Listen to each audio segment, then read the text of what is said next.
44 centimetre लांबीच्या आपल्याला दोन तारा घ्यायच्या आणि त्या दोन्ही तारांना आकार वेगवेगळे द्यायचे। एका तारेपासून आपण वर्तुळ तयार करायचे आणि दुसऱ्या तारेपासून आपण चौरस तयार करायचा आहे। जेव्हा असे दोन वेगवेगळे आकार आपण तयार करू त्यानंतर तयार होणाऱ्या दोनही आकारांचे आपल्याला क्षेत्रफळ पण काढायचे आणि त्या दोन क्षेत्रफळातील फरक किती असेल हे आपल्याला या प्रश्नात शोधायचं आहे। सर्वप्रथम आपण या प्रश्नाच्या अनुषंगाने त्याच्या आकृत्या तयार करून घेऊया।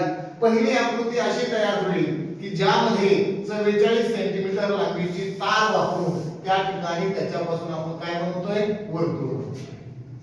हे वर्तुळ तयार झालं। आता ह्या वर्तुळावरती आपण जी तार वापरणार ती प्रत्यक्षात कुठे वापरली जाणार आहे परिघावरती। म्हणजे संबंधित वर्तुळाचा परिघ किती असला पाहिजे 44 सेंटीमीटर असला पाहिजे। साधारणपणे आपण ह्या गोष्टी लक्षात घेतलेल्या आहेत की ज्या वर्तुळाचा परिघ 44 असतो डेफिनेटली त्या वर्तुळाची जी त्रिज्या असते ती त्रिज्या किती सेंटीमीटर असते। शिष्यवृत्तीच्या विद्यार्थ्यांना याच्यामध्ये कॅल्क्युलेशनचा वेळ खर्च करायचा नाही। 44 सेंटीमीटर परिघ असणाऱ्या वर्तुळाची त्रिज्या 7 सेंटीमीटर असणार आणि ज्याची त्रिज्या 7 सेंटीमीटर असणार त्याचा पाया स्क्वेअर म्हणजे एरिया जर काढला तर तो 154 सेंटीमीटर स्क्वेअर किंवा चौरस सेंटीमीटर इतका असणार। ते फिक्स लक्षात ठेवायचं आपण। त्रिज्या 7 परिघ 44 क्षेत्रफळ 154 त्रिज्या दुप्पट झाली 14 परिघ पण दुप्पट होणार 88 पण क्षेत्रफळ मात्र दुप्पट नाही होत ते चौपट होणार 616 सेंटीमीटर स्क्वेअर। तर अशा पद्धतीने आपल्या पहिल्या वर्तुळाची म्हणजे ज्या तारेपासून आपण वर्तुळ तयार केले त्या वर्तुळाची त्रिज्या 7 आणि त्याचं क्षेत्रफळ आलं 154।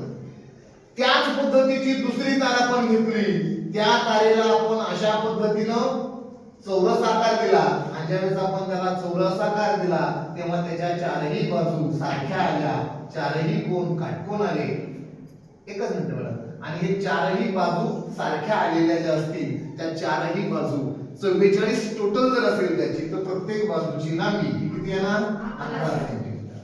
पर्यायाने ज्याची बाजू 11 सेंटीमीटर आहे अशा कोणत्याही चौरसाचं जर आपण क्षेत्रफळ काढलं तर ते क्षेत्रफळ येणार किती सांगा 121 चौरस सेंटीमीटर। आता राहिला विषय फक्त फरकाचा। तर फरक काढत असताना आपल्याला 154 - 121 बरोबर 4 ने 1 गेला 3 5 ने 2 गेला 3 1 ने 1 गेला 0 33 चौरस सेंटीमीटर एवढा फरक त्या दोन आकारांमध्ये येणार आहे। आले लक्षात।